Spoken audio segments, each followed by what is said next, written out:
Pour une simple bagarre au quartier, on prend quelqu'un pour coups et blessures, on le met en prison, on ne se rend même pas compte que ce sont ces femmes et ces enfants qui vont périr dans la misère.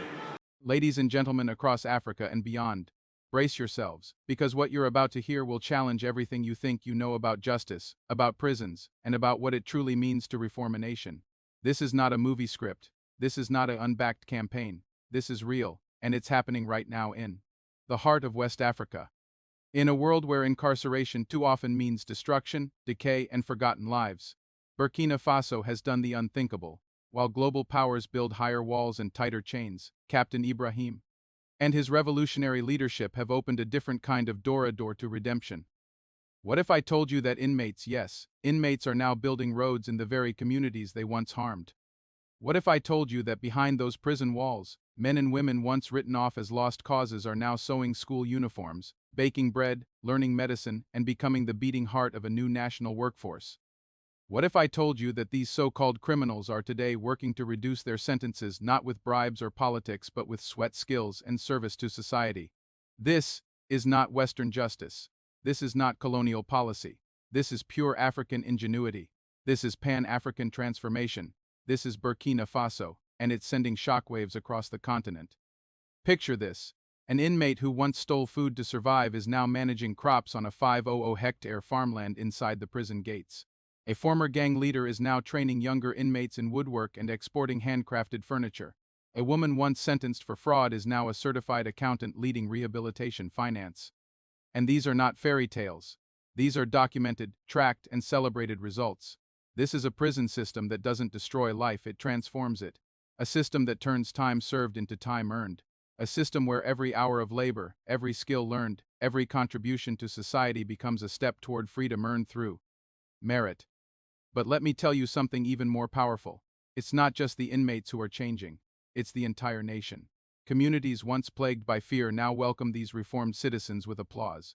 Parents now point to former inmates and say to their children, "Look, people can change." Workplaces are hiring. Local governments are collaborating. And for the first time in decades, the line between justice and humanity is no longer broken. Meanwhile, the Western world is watching confused, stunned, and frankly, a little uncomfortable, because this system isn't based on billion-dollar aid programs or foreign consultants. No, it's based on an African truth older than prisons themselves. If you want to reform a man, give him purpose. If you want to restore a people, give them a reason to believe, and that's exactly what Burkina Faso has done. So to those still trapped in the old ways who see inmates only as numbers, who call rehabilitation weakness, who fear giving second chances, I say, look to Burkina Faso. Look to the sweat on the hands of a man once called a menace, now tilling soil to feed orphans. Look to the song of women in the prison tailoring units, who once wore chains, now stitching clothes of dignity for school children. Look to the roads paved by men who once tore down, now building up the very nation they once scarred. This is not just about inmates. This is about identity. This is about who we are and who we can become, Captain Ibrahim. And the people of Burkina Faso are not asking for applause. They are not begging for foreign validation. They are showing us through action, through courage, through undeniable results that Africa can solve African problems, and that even behind bars, our people can rise. So, ask yourself, what would our continent look like if every prison became a powerhouse of transformation? What if every inmate in Africa became a builder, a grower, a teacher, a symbol of hope? What if we stopped punishing and started rebuilding? Burkina Faso has started. Will the rest of Africa follow? Stay with us because the full story will change the way you see justice forever. Welcome to Talk of Africa 360, your source for insightful news, analysis, and thoughtful commentary. If you value informed perspectives and fact-based reporting, be sure to like, subscribe, and hit the bell so you never miss an update. Disclaimer: the content on this channel is based on reliable public sources and credible online information. It is intended strictly for educational and analytical purposes. We do not promote or endorse political violence, hate speech, or any form of discrimination. Our goal is to inform, not to inflame. Thanks for being here. Let's stay informed together. Tonight, the streets of Burkina Faso tell a story no prison record could ever capture.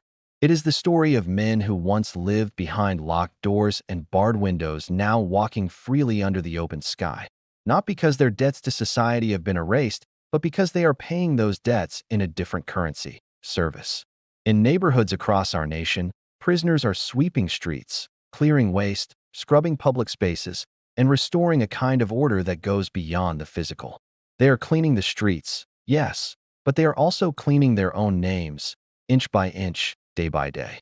This is a program unlike anything we have seen in years, an initiative that opens the prison gates, not for escape, but for engagement. The concept is simple yet profound. Prisoners can reduce their sentences by participating in community sanitation projects. In exchange for their labor, they receive a second chance, a shortened term, a clean record, and perhaps most importantly, the chance to look their families in the eye without shame. It is an experiment in justice that does not settle for punishment alone, but demands transformation. The mornings begin before the sun has fully risen. Inmates line up in their plain work uniforms, their hands clutching brooms, shovels, rakes, and garbage bags. Some are hardened by years inside. Others are young, barely out of boyhood. Yet in this moment, they stand together in quiet anticipation of the day's work. Guards are present, yes, but they are not the focus. The focus is on the work ahead, and the knowledge that each piece of litter removed, each drain cleared, each public space restored is a step closer to freedom. On the first days of the program, the reaction from the public was mixed. Some watched from a distance, arms folded, eyes skeptical. These were, after all, men who had committed crimes. Could they be trusted among ordinary citizens? Would they work sincerely, or simply go through the motions to get their sentence reduced? But as the days passed, the skepticism began to fade. People saw the effort, the sweat, the steady, uncomplaining work. They saw prisoners carrying heavy bags of refuse without being told twice, scrubbing walls until their knuckles were raw, bending to pick up scraps no one else wanted to touch. Slowly, suspicion gave way to respect. By the end of the first week, something shifted. Market women began offering cups of cold water to the workers. Shopkeepers swept the fronts of their stores alongside them. Even children began following the prisoners, helping to carry tools or pointing out hidden rubbish piles. The streets were changing, but so were the relationships between the prisoners and the people they once wronged. Conversations began, hesitant at first, but growing warmer. A prisoner might be asked where he was from, what he did before prison, how long he had been inside. For some, this was the first time in years that someone had spoken to them without judgment. The work itself was grueling. Under the scorching afternoon sun, sweat soaked through their clothes. The smell of rot from neglected waste clung to their skin. They cleared ditches filled with years of debris, carried sacks heavier than some of the men themselves, and battled swarms of flies around piles of refuse. Yet they pressed on, driven by something deeper than the promise of an earlier release. They were driven by the desire to be seen, not as criminals, but as men capable of contributing, of repairing, of doing something good. One prisoner told a reporter that the work made him feel human again. Inside, he said, you feel forgotten. You feel like you are already dead, and the world has moved on. Out here, working like this, I feel alive. I feel like I am part of the world again. His words carried a truth many of us forget, that the line between those who have fallen and those who have not is thinner than we like to admit, and redemption is only possible when society allows it. The physical results of the program are undeniable. Streets once lined with heaps of garbage now stand clear. Parks once abandoned to weeds and rubble now welcome children's laughter. Drainage systems that were blocked for years now flow freely, reducing the risk of flooding in the rainy season. Public spaces that were avoided out of fear and disgust are once again part of the community's daily life. These are not small achievements. They are victories that affect health, safety, and quality of life for thousands. But the deeper victory is harder to measure. It is in the way these men carry themselves after a day's work, shoulders straighter, eyes more confident.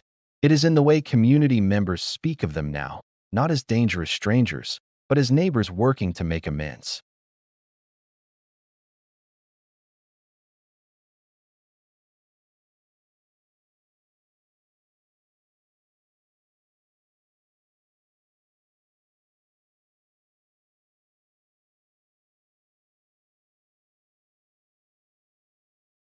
What if, instead of being hidden away, prisoners were visible in acts of service?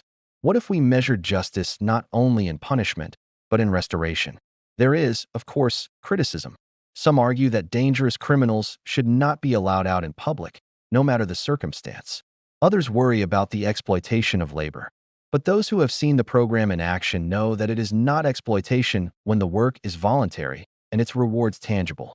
It is not dangerous when the program is carefully managed, with proper security and selection of eligible prisoners. What it is, at its core, is a chance to break the cycle that traps so many in a life of crime and incarceration. Local leaders have praised the initiative, noting that it has not only improved sanitation, but also reduced tensions within prisons. Inmates who participate often return to their cells calmer, more hopeful, less prone to violence. They have something to work toward, a reason to behave, a light at the end of the tunnel. Some have even begun writing to their families again, ashamed to do so before, but now with something positive to share. The most powerful testament to the program's success comes from the people themselves. In neighborhoods once hostile to the presence of ex-convicts, doors now open to greet them. Women stand in their doorways to wave as the men pass by. Children shout greetings, and elders nod in approval. The sight of a man with a broom or shovel has become a symbol not of shame, but of effort, a visual reminder that change is possible. And the impact does not stop when the day's work ends. Many prisoners return to their cells with ideas for projects they might start after release. Small businesses, community initiatives, even training others in sanitation work.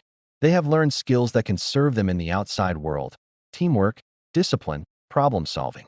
They have also learned something far more important: that they can be useful, that they can be part of something bigger than themselves. As a nation, we must ask ourselves what it means to truly reform. Punishment alone does not build a better society. But when punishment is paired with opportunity, when those who have fallen are given a path to rise again, the entire community benefits. Burkina Faso's prisoner sanitation initiative is not perfect, but it is a step toward a justice system that heals instead of merely wounds. And so, tonight, we do not just see prisoners in the streets. We see fathers working for the chance to hold their children sooner. We see sons determined to return home as better men than when they left. We see brothers learning the value of service, the dignity of work, the possibility of redemption. We see a nation willing to believe that change is worth investing in, even for those who have stumbled the farthest. This is not the end of the story. The work will continue. The streets will need cleaning again. The men will need guidance long after their sentences are over. But for now, we can say with certainty that something powerful is happening here. In the sweat on their brows, in the dirt under their nails, in the quiet pride in their eyes, we see the proof. No one is beyond saving, and no community is beyond repair. And so, as the sun sets on another day of work, the streets of Burkina Faso gleam a little cleaner, and so do the hopes of those who cleaned them. This is more than sanitation, it is restoration. It is the proof that even in the hardest places, humanity can break through concrete and barbed wire and stand tall again. To the prisoners who traded a shovel for a cell key, you have shown us that redemption is not a myth. To the people who opened their streets, their markets, and their hearts to these men, you have reminded us that forgiveness is not weakness, but the highest form of strength.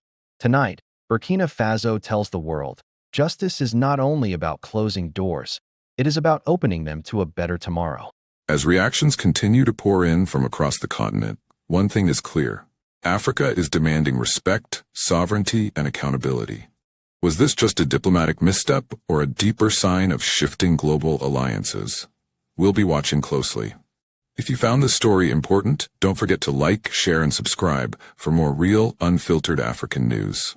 This is Talk of Africa 360, telling the stories that matter.